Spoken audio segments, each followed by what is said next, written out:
Welcome to Mandarmani. Welcome back to my channel Swarnab blogs. আশা করি তোমরা ভালো আছো, সুস্থ আছো। আমি স্বর্ণব আর তোমরা দেখছো স্বর্ণব ব্লগস। তো বন্ধুরা, কেমন আছো? রয়েছি মন্দারমণিতে, আর মন্দারমণিতে আছি আর তোমাদেরকে সাইট সিন দেখাবো না, এটা হতে পারে? আর আজকে আমরা যে প্রপার্টিতে ভিজিট করেছি সেই প্রপার্টির ভিডিও কিন্তু খুব তাড়াতাড়ি চলে আসবে। তো চলো বেশি দেরি না করে ভিডিওটা স্টার্ট করি।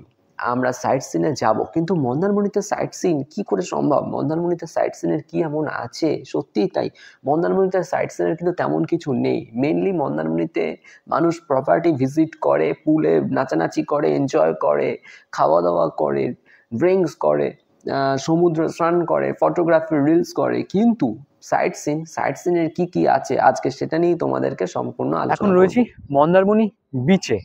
আর মন্দারমণি বিচ থেকে যাব আমরা কাঁকড়া বিচে। লাল কাঁকড়া বিচটা খুব ভালো এবং ওখানে ভালো ছবি টবি ওঠে, তো সেই জন্যই যাব হচ্ছে লাল কাঁকড়া বিচের দিকে।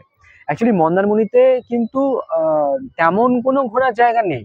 একটা মোহনা আছে লাল কাঁকড়া বিচ থেকে একটু ক্রস করে, আর তার সাথে এই মন্দারমণি বিচ, লাল কাঁকড়া বিচ, আরো কয়েকটা আছে, লাইট হাউস টাউস আছে, কিন্তু সচরাচর কেউ ওখানে যায় না। টোটো বুক করে তোমাদের যদি মনে হয় যাওয়ার 2-3 দিন আছো তাহলে, নয়তো এখানেই বিচে কাটাও, লাল কাঁকড়া বিচ কাটাও, আর খুব প্রয়োজন পড়লে মোহনা দেখো।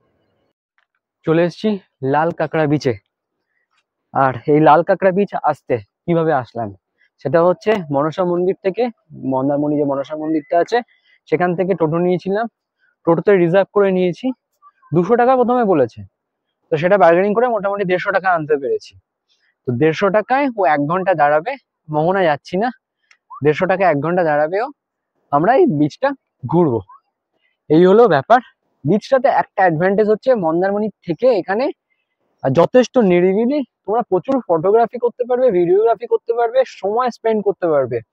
আর এখানে কাঁকড়াগুলোকে জাস্ট দেখো, কিছুটা ভিউ নাও, এনজয় করো। আর কি বলবো, চলো দেখতে থাকো। মন্দারমণি সিটি থেকে লাল কাঁকড়া বিচ মোটামুটি 2-3 কিলোমিটার, হাঁটলে আধা ঘন্টা 40 মিনিটের মতো টাইম লাগবে। আর যদি তোমরা টোটোতে যাও তাহলে 9 থেকে 10 মিনিটের মতো টাইম লাগবে। তো আমরা টোটো করেছিলাম, টোটোতে আমাদের ভাড়া লেগেছিল, আমরা শেয়ার নিইনি, আমরা রিজার্ভ করে নিয়েছিলাম। তার ভাড়া লেগেছিল কিন্তু 150 টাকা, 200 টাকা চেয়েছিল।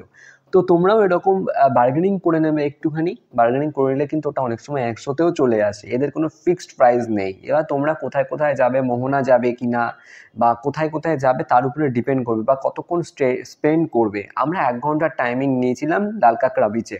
আর এই হচ্ছে কাঁকড়াগুলো, আমার খুবই ভালো লেগেছে এখানে লাল কাঁকড়া বিচে। বড় বড় বেশ লাল লাল কাঁকড়া রয়েছে, এত সুন্দর ভিডিওগ্রাফি, রিলস করা যায় না এখানে। প্রচুর প্রচুর দারুণ জায়গা, আর নিরিবিলিতে তোমরা একান্তে টাইম কাটাতে পারবে। সব থেকে বিষয় হচ্ছে কোনো মানুষ নেই এখানে, নিরিবিলিতে তোমরা তোমাদের মতো করে টাইম কাটাবে, যেটা আমরা সবসময় চাই। অফবিট প্লেস এরিয়া চাই, আমরা সবসময় খুঁজি। তো দেখলে লাল কাঁকড়া বিচের কাঁকড়া, এদিকে হচ্ছে সানসেট হচ্ছে। আর এসে বিকেল বিকেল তোমরা সানসেটের টাইমে আসো, দ্যাটস বেটার, খুব ভালো ভিউ পাওয়া যায় এখানে। আর এবার তোমাদেরকে বলি যে কোথায় কোথায় লাল কাঁকড়া বিচ ছাড়াও আর কোথায় কোথায় ঘুরতে পারবে। তোমাদেরকে বললাম যে মোহনা ঘুরতে পারবে ইচ্ছা করলে, লাইট হাউস এটা তোমরা ঘুরতে পারবে, কপালকুন্ডালা কালী টেম্পল রয়েছে এখানে, খুব দর্শনীয় স্থান। Bakipur sea beach, Janipur sea beach, mainly ওটা শুটকি মাছের জন্য বিখ্যাত, কারণ ওখানে শুটকি শুকানো হয় ওখানে মেনলি। আমার পেছনে দেখতে পাচ্ছি কিরকম বড় কাঁকড়াটা রয়েছে। তাহলে এই হলো টোটালি মন্দারমণিতে ঘোরার মতো সাইট সিনের জায়গা, যেখানে আমরা পার্টিকুলারলি লাল কাঁকড়াটাই এসছি। এবার একটু সমুদ্রটা দেখে নাও, কারণ বিচে আসবো সমুদ্র দেখাবো না সেটা হয়? তো এই হচ্ছে সমুদ্র, ঠিক আছে। আমরা প্রচুর রিলস নিচ্ছি, শর্ট নিচ্ছি, যে শর্টগুলো, রিলসগুলো আমার ইনস্টাগ্রাম আইডিতে পোস্ট হবে। ইনস্টাগ্রাম আইডি ডেসক্রিপশনে দেওয়া রয়েছে, স্বর্ণব ব্লগস। ওখানে আমি ডেইলি ভিডিও এবং ছবি পোস্ট করে থাকি। আর যে ছবিগুলো আমি এখানে এসে তুলছি সেগুলো কিন্তু আমার ইনস্টাগ্রাম আইডিতেই পোস্ট হবে। তো চলো, আজকের মতো ভিডিও এই পর্যন্তই থাকুক। নেক্সট ভিডিও খুব তাড়াতাড়ি আসবে, দেখতে থাকো স্বর্ণব ব্লগস।